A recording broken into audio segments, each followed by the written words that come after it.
ਭਾਰਤ ਦੇ ਬਹੁਤ ਹੀ ਪਿਆਰੇ ਦੇਸ਼ ਵਾਸੀਓ, ਅੱਜ ਆਪ ਜੀ ਦੇ ਨਾਲ ਬਾਬਾ ਸਾਹਿਬ ਡਾਕਟਰ ਭੀਮ ਰਾਓ ਅੰਬੇਦਕਰ ਸਾਹਿਬ ਜੀ ਦੁਆਰਾ ਲਿਖਿਆ ਗਿਆ ਭਾਰਤੀ ਸੰਵਿਧਾਨ ਲੈ ਕੇ ਹਾਜ਼ਰ ਹੋਇਆ ਹਾਂ।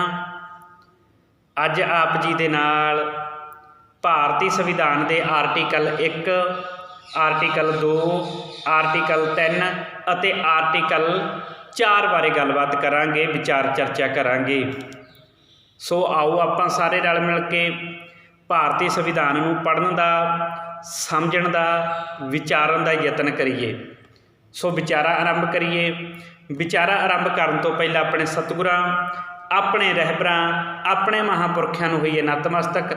ਆਖੀਏ ਜੀ ਵਾਹਿਗੁਰੂ ਜੀ ਕਾ ਖਾਲਸਾ, ਵਾਹਿਗੁਰੂ ਜੀ ਕੀ ਫਤਿਹ। ਜੈ ਭੀਮ, ਜੈ ਭਾਰਤ, ਜੈ ਸੰਵਿਧਾਨ। ਪਿਆਰੇ ਦੇਸ਼ ਵਾਸੀਓ, ਆਪ ਜੀ ਨੂੰ ਪਤਾ ਹੀ ਹੈ ਕਿ ਸਾਡੇ ਮਹਾਨ ਰਹਿਬਰ ਬਾਬਾ ਸਾਹਿਬ ਡਾਕਟਰ ਭੀਮ ਰਾਓ ਅੰਬੇਦਕਰ ਸਾਹਿਬ ਜੀ ਦੁਆਰਾ ਭਾਰਤੀ ਸੰਵਿਧਾਨ ਨੂੰ ਲਿਖਿਆ ਗਿਆ ਅਤੇ ਬਾਬਾ ਸਾਹਿਬ ਜੀ ਨੇ ਇਹ ਭਾਰਤੀ ਸੰਵਿਧਾਨ ਨੂੰ ਭਾਰਤ ਦੇ ਸਾਰੇ ਨਾਗਰਿਕਾਂ ਦੀ ਝੋਲੀ ਵਿੱਚ ਪਾਇਆ ਕਿ ਤੁਸੀਂ ਸੰਵਿਧਾਨ ਨੂੰ ਪੜ੍ਹ ਕੇ ਆਪਣੇ ਹੱਕਾਂ ਬਾਰੇ, ਆਪਣੇ ਅਧਿਕਾਰਾਂ ਬਾਰੇ ਜਾਗਰੂਕ ਹੋ ਸਕਦੇ ਹੋ ਅਤੇ ਉਹਨਾਂ ਹੱਕਾਂ ਦਾ, ਉਹਨਾਂ ਅਧਿਕਾਰਾਂ ਦਾ ਤੁਸੀਂ ਆਨੰਦ ਮਾਣ ਸਕਦੇ ਹੋ ਆਪਣੇ ਜੀਵਨ ਦੇ ਵਿੱਚ। ਸੋ ਇਹ ਬਾਬਾ ਸਾਹਿਬ ਜੀ ਨੇ ਸਾਡੇ 'ਤੇ ਬਹੁਤ ਵੱਡਾ ਪਰਉਪਕਾਰ ਕੀਤਾ। ਭਾਵੇਂ ਇਸ ਉਪਕਾਰ ਕਰਨ ਲਈ ਉਹਨਾਂ ਨੂੰ ਆਪਣੀ ਨੀਂਦ ਤਿਆਗਣੀ ਪਈ, ਆਪਣੀ ਭੁੱਖ ਤਿਆਗਣੀ ਪਈ, ਆਪਣੇ ਸੁੱਖ ਤਿਆਗਣੇ ਪਏ, ਆਪਣਾ ਘਰ-ਬਾਰ ਛੱਡ ਕੇ ਵਿਦੇਸ਼ਾਂ ਵਿੱਚ ਪੜ੍ਹਨਾ ਪਿਆ।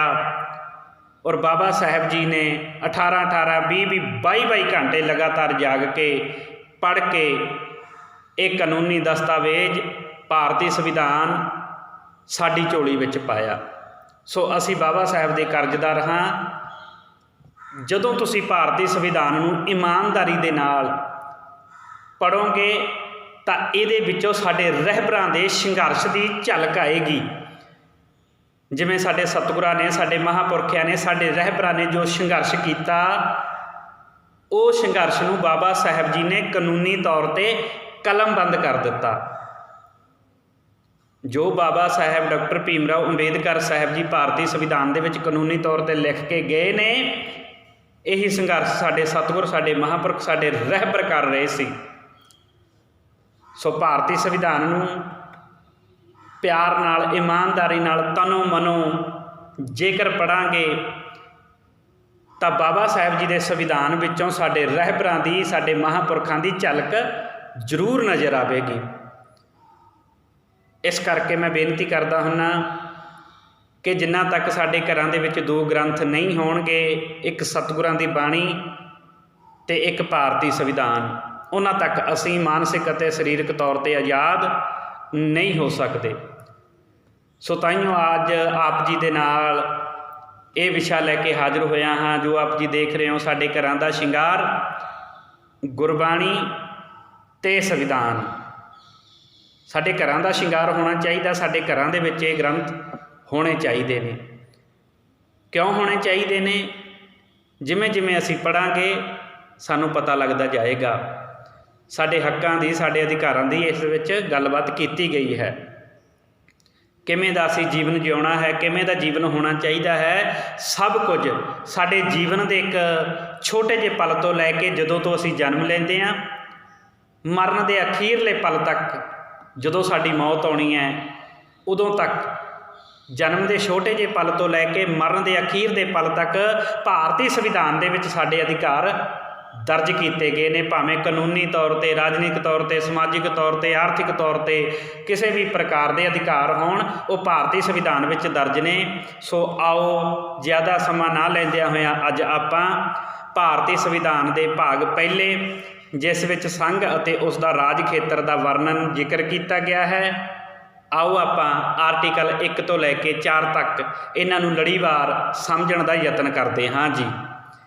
ਇੱਕ ਮੈਂ ਛੋਟੀ ਜਿਹੀ ਬੇਨਤੀ ਕਰਦੇ ਹਾਂ, ਜਿਨ੍ਹਾਂ ਨੇ ਭਾਰਤੀ ਸੰਵਿਧਾਨ ਦਾ ਪ੍ਰੀਐਂਬਲ, ਜਿਹਨੂੰ ਆਪਾਂ ਉਦੇਸ਼ਿਕਾ ਜਾਂ ਪ੍ਰਸਤਾਵਨਾ ਵੀ ਕਹਿੰਦੇ ਹਾਂ, ਉਹ ਨਹੀਂ ਪੜ੍ਹਿਆ, ਕਿਰਪਾ ਕਰਕੇ ਉਹ YouTube 'ਤੇ ਜਾ ਕੇ ਗੁਰਪ੍ਰੀਤ ਸਿੰਘ ਸ਼ਿਮਲਾਪੁਰੀ ਲਿਖ ਕੇ ਪ੍ਰੀਐਂਬਲ ਯਾਦ ਕਰ ਸਕਦੇ ਨੇ, ਪ੍ਰਸਤਾਵਨਾ ਯਾਦ ਕਰ ਸਕਦੇ ਨੇ, ਉਸ ਉਦੇਸ਼ਕਾ ਦੇ ਅਰਥਾਂ ਸਮੇਤ ਉਹਦੇ 'ਤੇ ਵਿਚਾਰ ਕੀਤੀ ਗਈ ਹੈ। ਤੁਸੀਂ ਸੁਣ ਸਕਦੇ ਹੋ YouTube 'ਤੇ ਜਾ ਕੇ। ਸੋ ਇਹ ਜ਼ਰੂਰੀ ਬੇਨਤੀ ਸੀ ਤਾਂ ਜੋ ਆਪ ਜੀ ਨੂੰ ਭਾਰਤੀ ਸੰਵਿਧਾਨ ਦੀ ਲੜੀਵਾਰ ਸਮਝ ਲੱਗ ਸਕੇ। ਉਸ ਦੇ ਵਿੱਚ ਹੀ ਸੰਵਿਧਾਨ ਸਭਾ ਦਾ ਜ਼ਿਕਰ ਕੀਤਾ ਗਿਆ ਹੈ, ਤੁਸੀਂ ਉਹ ਵੀ ਸੁਣ ਸਕਦੇ ਹੋ ਕਿਵੇਂ ਭਾਰਤੀ ਸੰਵਿਧਾਨ ਸਾਡੇ ਕੋਲ ਪਹੁੰਚਿਆ। ਸੋ ਜਿਹੜਾ ਅੱਜ ਜ਼ਿਕਰ ਕਰਨਾ ਹੈ, ਅੱਜ ਭਾਗ ਪਹਿਲੇ ਦਾ ਜ਼ਿਕਰ ਕਰਨਾ ਹੈ, ਜਿਸ ਦੇ ਵਿੱਚ ਸੰਘ ਅਤੇ ਉਸ ਦਾ ਰਾਜ ਖੇਤਰ ਲਿਖਿਆ ਗਿਆ ਹੈ। ਆਓ ਆਪਾਂ ਪੜ੍ਹਦੇ ਹਾਂ। ਭਾਰਤੀ ਸੰਵਿਧਾਨ ਦੇ ਆਰਟੀਕਲ ਪਹਿਲੇ ਵਿੱਚ ਬਾਬਾ ਸਾਹਿਬ ਜੀ ਲਿਖਦੇ ਨੇ ਸੰਘ ਦਾ ਨਾਮ ਅਤੇ ਰਾਜ ਖੇਤਰ, ਭਾਵ ਇਸ ਸੰਘ ਦਾ, ਇਸ ਦੇਸ਼ ਦਾ ਨਾਮ ਅਤੇ ਉਹਦਾ ਰਾਜ ਖੇਤਰ, ਉਹਦਾ ਜ਼ਿਕਰ ਕੀਤਾ ਗਿਆ ਹੈ। ਇੰਡੀਆ ਨੂੰ ਭਾਰਤ ਕਿਹਾ ਜਾਵੇ, ਭਾਵ ਇੰਡੀਅਨ ਰਾਜਾਂ ਦਾ ਸੰਘ ਹੋਵੇਗਾ। ਨੋਟ ਕਰਨ ਵਾਲੀ ਇਹ ਗੱਲ ਹੈ, ਭਾਰਤੀ ਸੰਵਿਧਾਨ ਦੇ ਅਧਿਆਏ ਪਹਿਲੇ ਵਿੱਚ, ਆਰਟੀਕਲ ਪਹਿਲੇ ਵਿੱਚ, ਪਹਿਲੀ ਲਾਈਨ ਦੇ ਵਿੱਚ ਬਾਬਾ ਸਾਹਿਬ ਡਾਕਟਰ ਭੀਮ ਰਾਓ ਅੰਬੇਦਕਰ ਸਾਹਿਬ ਜੀ ਜ਼ਿਕਰ ਕਰਦੇ ਨੇ ਕਿ ਇਸ ਦੇਸ਼ ਦਾ ਨਾਮ ਭਾਰਤ ਅਤੇ ਇੰਡੀਆ ਹੈ। ਭਾਵ ਇਸ ਦੇਸ਼ ਦੇ ਕਿੰਨੇ ਨਾਮ ਨੇ? 2। ਕਿਹੜੇ ਕਿਹੜੇ? ਇੰਡੀਆ ਅਤੇ ਭਾਰਤ। ਇਸ ਕਰਕੇ ਸਾਡੇ ਭਾਰਤ ਦੇਸ਼ ਦੇ ਨਾਗਰਿਕਾਂ ਦਾ ਫਰਜ਼ ਬਣਦਾ ਹੈ ਕਿ ਉਹ ਭਾਰਤੀ ਸੰਵਿਧਾਨ ਨੂੰ ਮੰਨਦਿਆਂ ਹੋਇਆਂ ਇਸ ਦੇਸ਼ ਨੂੰ 2 ਨਾਮਾਂ ਨਾਲ ਪੁਕਾਰਿਆ ਕਰਨ, ਭਾਰਤ ਜਾਂ ਇੰਡੀਆ ਦੇ ਨਾਮ ਨਾਲ।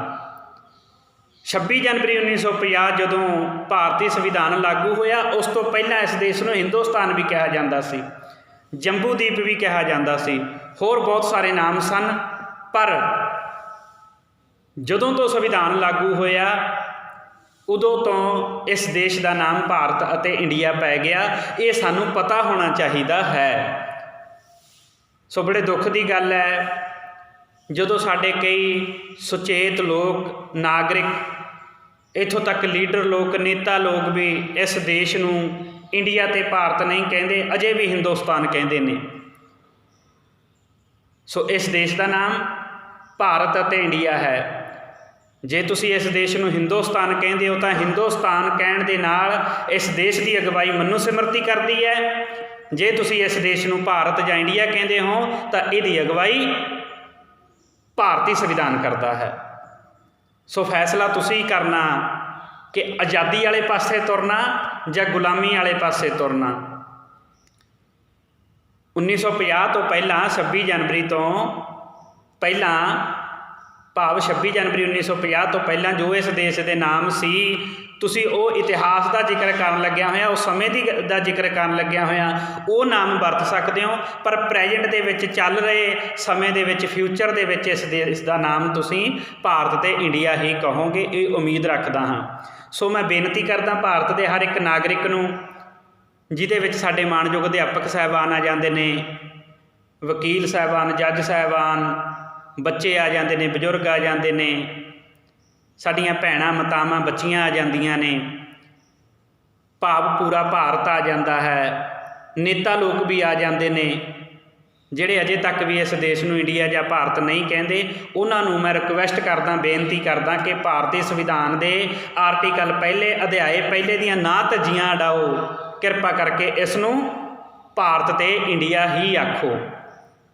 ਇਹ ਮੈਂ ਨਹੀਂ ਕਹਿ ਰਿਹਾ, ਇਹ ਭਾਰਤੀ ਸੰਵਿਧਾਨ ਦੇ ਵਿੱਚ ਲਿਖਿਆ, ਆਰਟੀਕਲ ਪਹਿਲੇ ਵਿੱਚ ਲਿਖਿਆ, ਭਾਵ ਇੰਡੀਅਨ ਰਾਜਾਂ ਦਾ ਸੰਘ ਹੋਵੇਗਾ। ਇਹ ਜਿਹੜਾ ਇੰਡੀਆ ਹੈ, ਭਾਰਤ ਹੈ, ਇਹ ਰਾਜਾਂ ਨੂੰ ਮਿਲਾ ਕੇ, ਸਟੇਟਾਂ ਨੂੰ ਮਿਲਾ ਕੇ ਇੱਕ ਸੰਘ ਬਣੇਗਾ। ਆਪ ਜੀ ਨੂੰ ਪਤਾ ਕਿ ਭਾਰਤ ਦੇ ਵਿੱਚ 29 ਸਟੇਟਾਂ ਸੀ।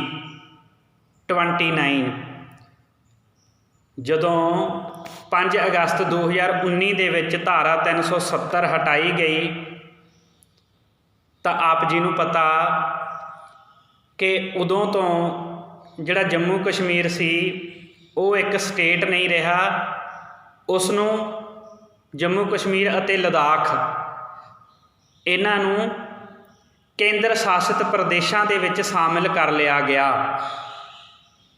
ਭਾਵ ਹੁਣ 28 ਰਾਜ ਰਹਿ ਗਏ, 28 ਸਟੇਟਾਂ ਰਹਿ ਗਈਆਂ। ਪਹਿਲਾਂ ਜਿਹੜੇ 7 ਕੇਂਦਰ ਸ਼ਾਸਿਤ ਪ੍ਰਦੇਸ਼ ਸੀ ਉਹ 9 ਹੋ ਗਏ।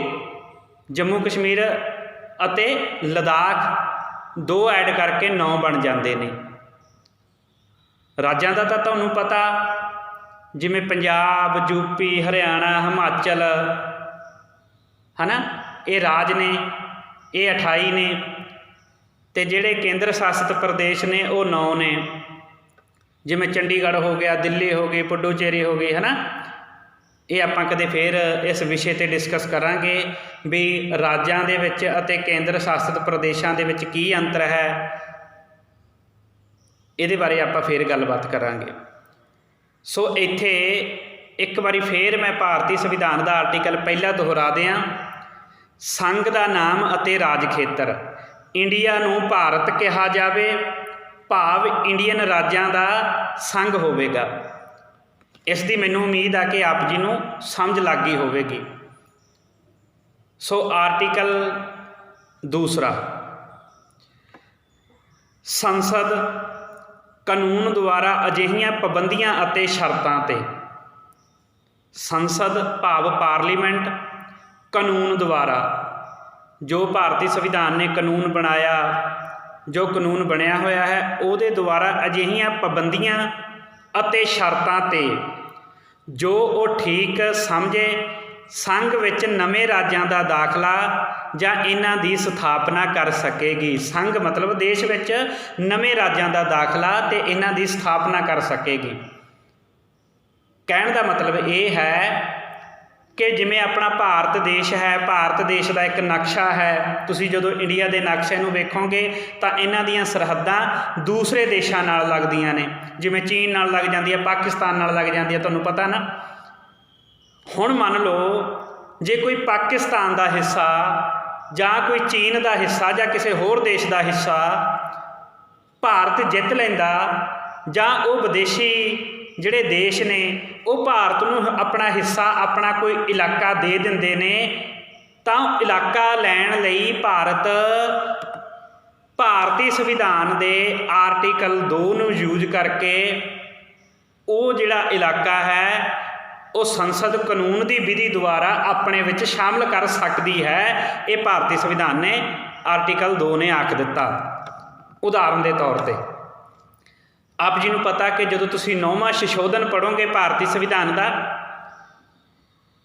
ਉਸ 9ਵੇਂ ਸੰਸ਼ੋਧਨ ਦੇ ਵਿੱਚ ਸੰਨ 1960 ਦੇ ਵਿੱਚ ਇੱਕ ਬੇਰੁਬਾਰੀ ਕੇਸ ਦਾ ਜ਼ਿਕਰ ਆਉਂਦਾ। ਉਹ ਜਿਹੜਾ ਬੇਰੁਬਾਰੀ ਇਲਾਕਾ ਸੀ ਉਹ ਭਾਰਤ ਦਾ ਇੱਕ ਹਿੱਸਾ ਸੀ ਜੋ ਪਾਕਿਸਤਾਨ ਨੂੰ ਦਿੱਤਾ ਗਿਆ। ਇੱਕ ਬਹੁਤ ਵੱਡਾ ਇਤਿਹਾਸ ਵੀ ਹੈ ਔਰ ਇਹ ਇੱਕ ਤੁਸੀਂ ਜਦੋਂ ਦੇਖੋਗੇ 9ਵੇਂ ਸੰਸ਼ੋਧਨ ਦਾ ਇੱਕ ਕੇਸ ਵੀ ਹੈ ਜੋ 1960 ਦੇ ਵਿੱਚ ਹੋਇਆ ਸੀ।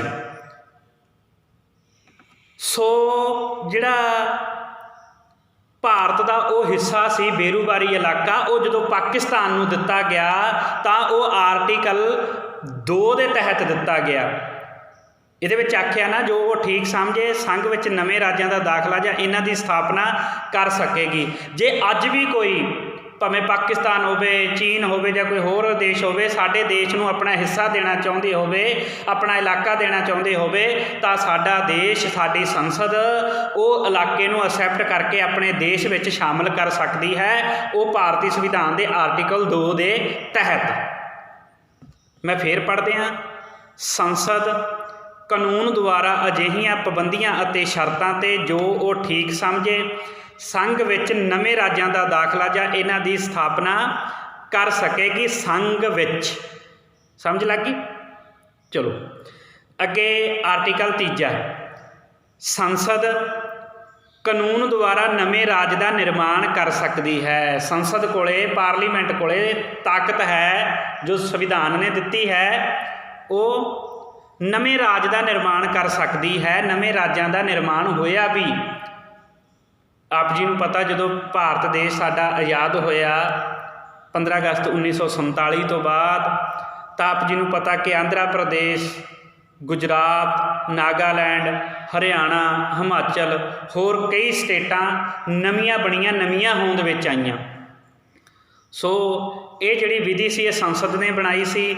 ਭਾਵ ਕਾਨੂੰਨ ਦੇ ਦਾਇਰੇ ਵਿੱਚ ਰਹਿੰਦਿਆਂ ਹੋਇਆਂ ਇੱਕ ਹੋਰ ਪੁਆਇੰਟ ਨਾਲ ਨੋਟ ਕਰ ਲਿਆ ਜਾਵੇ ਕਿ ਇਹ ਜੋ ਬਿੱਲ ਹੈ, ਜੋ ਰਾਸ਼ਟਰਪਤੀ ਸਾਹਿਬ ਜੀ, ਜਿਹੜੇ ਆਪਣੇ ਦੇਸ਼ ਦੇ ਮਾਣਯੋਗ ਰਾਸ਼ਟਰਪਤੀ ਸਾਹਿਬ ਜੀ ਨੇ, ਉਹਨਾਂ ਦੇ ਹੁਕਮਾਂ ਅਨੁਸਾਰ ਹੀ ਇਹ ਜੋ ਅਮੈਂਡਮੈਂਟ ਹੈ ਇਹ ਹੋ ਸਕਦੀ ਹੈ। ਉਹ ਕਾਨੂੰਨ ਦੀ ਇੱਕ ਵਿਧੀ ਹੈ। ਬਿੱਲ ਬਣਨਾ, ਪਾਸ ਹੋਣਾ ਨਾ, ਉਹਦੇ ਲਈ ਕਾਨੂੰਨ ਦੀ ਸਾਨੂੰ ਵਿਧੀ ਪੜ੍ਹਨੀ ਚਾਹੀਦੀ ਹੈ, ਜਿਸ ਦੇ ਵਿੱਚ ਇਸ ਪਰਿਵਰਤਨ ਕਰਨ ਦਾ ਜ਼ਿਕਰ ਕੀਤਾ ਗਿਆ ਹੈ। ਸੋ ਸੰਸਦ ਕਾਨੂੰਨ ਦੁਆਰਾ ਨਵੇਂ ਰਾਜ ਦਾ ਨਿਰਮਾਣ ਕਰ ਸਕਦੀ ਹੈ ਅਤੇ ਨਵੇਂ ਰਾਜਾਂ ਦਾ ਨਿਰਮਾਣ ਕੀਤਾ ਵੀ ਗਿਆ। ਵਰਤਮਾਨ ਖੇਤਰਾਂ, ਆਪ ਜੀ ਨੂੰ ਪਤਾ ਵਰਤਮਾਨ ਖੇਤਰ ਭਾਵੇਂ ਪੰਜਾਬ ਹੈ, ਹਰਿਆਣਾ ਹੈ, ਯੂਪੀ ਹੈ, ਬਿਹਾਰ ਹੈ ਨਾ, ਆਂਧਰਾ ਪ੍ਰਦੇਸ਼ ਹੈ, ਗੁਜਰਾਤ ਹੈ, ਰਾਜਸਥਾਨ ਹੈ, ਇਹਨਾਂ ਦੇ ਜਿਹੜੇ ਖੇਤਰ ਨੇ, ਭਾਵ ਇਹਨਾਂ ਦੀਆਂ ਸਰਹੱਦਾਂ ਨੇ, ਸੀਮਾਵਾਂ ਜਾਂ ਨਾਮਾਂ ਵਿੱਚ ਪਰਿਵਰਤਨ ਕਰ ਸਕਦੀ ਹੈ। ਇਹਨਾਂ ਦੇ ਨਾਮਾਂ ਵਿੱਚ ਵੀ ਪਰਿਵਰਤਨ ਕਰ ਸਕਦੀਆਂ, ਇਹਨਾਂ ਦੀਆਂ ਸੀਮਾਵਾਂ ਵਿੱਚ ਵੀ ਪਰਿਵਰਤਨ ਕਰ ਸਕਦੀ ਹੈ, ਭਾਵ ਘਟਾ ਵਧਾ ਸਕਦੀ ਹੈ। ਇਸ ਵਿੱਚ ਰਾਜ ਦਾ ਜ਼ਿਕਰ ਕਰ ਦਿੱਤਾ ਗਿਆ। ਮੈਂ ਇੱਕ ਵਾਰੀ ਫੇਰ ਪੜ੍ਹਦੇ ਹਾਂ ਕਿ ਆਪ ਜੀ ਨੂੰ ਚੰਗੀ ਤਰ੍ਹਾਂ ਸਮਝ ਲੱਗ ਜਾਵੇ। ਸੰਸਦ ਕਾਨੂੰਨ ਦੁਆਰਾ ਨਵੇਂ ਰਾਜ ਦਾ ਨਿਰਮਾਣ ਕਰ ਸਕਦੀ ਹੈ। ਵਰਤਮਾਨ ਖੇਤਰਾਂ, ਸੀਮਾਵਾਂ ਜਾਂ ਨਾਮਾਂ ਵਿੱਚ ਪਰਿਵਰਤਨ ਕਰ ਸਕਦੀ ਹੈ। ਨਾਮਾਂ ਵਿੱਚ ਵੀ ਪਰਿਵਰਤਨ ਕਰ ਸਕਦੀ ਹੈ, ਅਤੇ ਜਿਵੇਂ ਕਰ ਵੀ ਰਹੇ ਨੇ ਨਾ, ਇਲਾਹਾਬਾਦ ਨੂੰ ਪ੍ਰਯਾਗਰਾਜ ਕੀਤਾ, ਜਾਂ ਹੋਰ ਕਈ ਤੁਹਾਡੇ ਸਾਹਮਣੇ ਐਸੇ ਇਲਾਕੇ ਆਉਣਗੇ। ਸੋ ਇਹ ਸੀ ਆਰਟੀਕਲ 3 ਅਤੇ ਆਪਾਂ ਅੱਗੇ ਪੜ੍ਹਦੇ ਹਾਂ ਭਾਰਤੀ ਸੰਵਿਧਾਨ ਦਾ ਆਰਟੀਕਲ 4।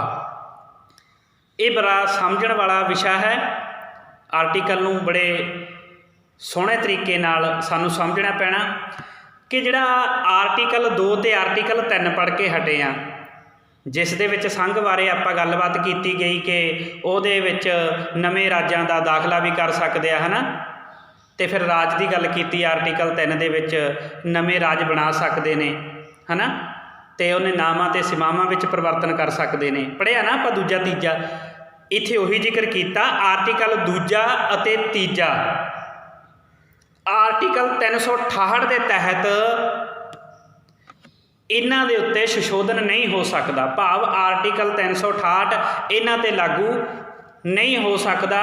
ਕਹਿਣ ਦਾ ਮਤਲਬ ਇਹ ਹੈ ਆਰਟੀਕਲ 2 ਅਤੇ 3 ਦੇ ਵਿੱਚ ਜੋ ਸੰਸ਼ੋਧਨ ਕਰਨਾ ਹੋਵੇ ਉਹਦੇ ਲਈ ਬਹੁ ਗਿਣਤੀ ਦੀ ਜ਼ਰੂਰਤ ਨਹੀਂ, ਉਹਦੇ ਲਈ ਆਮ ਗਿਣਤੀ ਦੁਆਰਾ ਹੀ ਸੰਸ਼ੋਧਨ ਕੀਤਾ ਜਾ ਸਕਦਾ ਹੈ। ਆਰਟੀਕਲ 368 ਜਿਸ ਨੂੰ ਅਸੀਂ ਅੱਗੇ ਜਾ ਕੇ ਪੜ੍ਹਾਂਗੇ, ਆਰਟੀਕਲ 368 ਦੇ ਵਿੱਚ ਲਿਖਿਆ ਵੀ ਤੁਸੀਂ ਭਾਰਤੀ ਸੰਵਿਧਾਨ ਦੇ ਵਿੱਚ ਸੰਸ਼ੋਧਨ ਕਰ ਸਕਦੇ ਹੋ, ਅਤੇ ਨਾਲ ਨੋਟ ਵੀ ਦਿੱਤੇ ਗਏ ਨੇ ਜਦੋਂ ਆਰਟੀਕਲ ਨੂੰ ਪੜ੍ਹਾਂਗੇ ਵੀ ਕਿਹਨਾਂ ਕਿਹਨਾਂ ਦੇ ਵਿੱਚ ਤੁਸੀਂ ਸੰਸ਼ੋਧਨ ਨਹੀਂ ਕਰ ਸਕਦੇ, ਕਿਹਨਾਂ ਨੂੰ ਖਤਮ ਨਹੀਂ ਕਰ ਸਕਦੇ ਜਾਂ ਉਹਨਾਂ ਨੂੰ ਪਰਿਵਰਤਨ ਨਹੀਂ ਕਰ ਸਕਦੇ, ਉਹਦਾ ਵੀ ਜ਼ਿਕਰ ਕੀਤਾ ਗਿਆ। ਉਹ ਆਪਾਂ ਅੱਗੇ ਜਾ ਕੇ ਪੜ੍ਹਾਂਗੇ। ਇੱਥੇ ਆਖਿਆ ਗਿਆ ਆਰਟੀਕਲ 2 ਅਤੇ 3 ਦੇ ਉੱਤੇ ਆਰਟੀਕਲ 368 ਲਗਾਉਣ ਦੀ ਜ਼ਰੂਰਤ ਨਹੀਂ, ਉਹਦੇ ਵਿੱਚ ਆਮ ਜਾਂ ਸਧਾਰਨ ਸੋਧ ਦੁਆਰਾ ਹੀ ਸੰਸ਼ੋਧਨ ਕੀਤਾ ਜਾ ਸਕਦਾ ਹੈ। ਰਾਸ਼ਟਰਪਤੀ ਦੇ ਹੁਕਮਾਂ ਦੁਆਰਾ ਇਹ ਪਰਿਵਰਤਨ ਹੋ ਸਕਦਾ। ਜੋ ਸੰਸਦ ਕਰੇਗੀ, ਪਾਰਲੀਮੈਂਟ ਕਰੇਗੀ, ਉਹ ਕਾਨੂੰਨੀ ਵਿਧੀ ਦੁਆਰਾ ਹੀ ਕਰ ਸਕੇਗੀ। ਇਹ ਸੀ ਆਰਟੀਕਲ 1, 2, 3, 4 ਜੋ ਆਪ ਜੀ ਨੇ ਸੁਣਿਆ ਹੈ, ਪੜ੍ਹਿਆ ਹੈ। ਸੋ ਮੈਂ ਸਾਰੇ ਭਾਰਤ ਦੇ ਨਾਗਰਿਕਾਂ ਨੂੰ ਬੇਨਤੀ ਕਰਨਾ ਚਾਹੁੰਦਾ ਕਿ ਜੇਕਰ ਆਪ ਜੀ ਨੂੰ ਇਹਨਾਂ ਆਰਟੀਕਲਾਂ ਦੀ ਸਮਝ ਲੱਗ ਗਈ ਹੋਵੇ ਤਾਂ ਹੋਰਾਂ ਨੂੰ ਦੱਸਣ ਦਾ ਜ਼ਿਕਰ ਕਰਿਓ, ਅਤੇ ਇਸ ਵੀਡੀਓ ਨੂੰ ਵੀ ਵੱਧ ਤੋਂ ਵੱਧ ਸ਼ੇਅਰ ਕਰਿਓ ਤਾਂ ਜੋ ਆਮ ਤੋਂ ਆਮ ਲੋਕਾਂ ਤੱਕ ਭਾਰਤੀ ਸੰਵਿਧਾਨ ਪਹੁੰਚ ਸਕੇ, ਉਹਨਾਂ ਨੂੰ ਵੀ ਸਮਝ ਲੱਗ ਸਕੇ ਕਿ ਭਾਰਤੀ ਸੰਵਿਧਾਨ ਦੇ ਵਿੱਚ ਸਾਡੇ ਲਈ ਕੀ ਲਿਖਿਆ ਗਿਆ ਹੈ।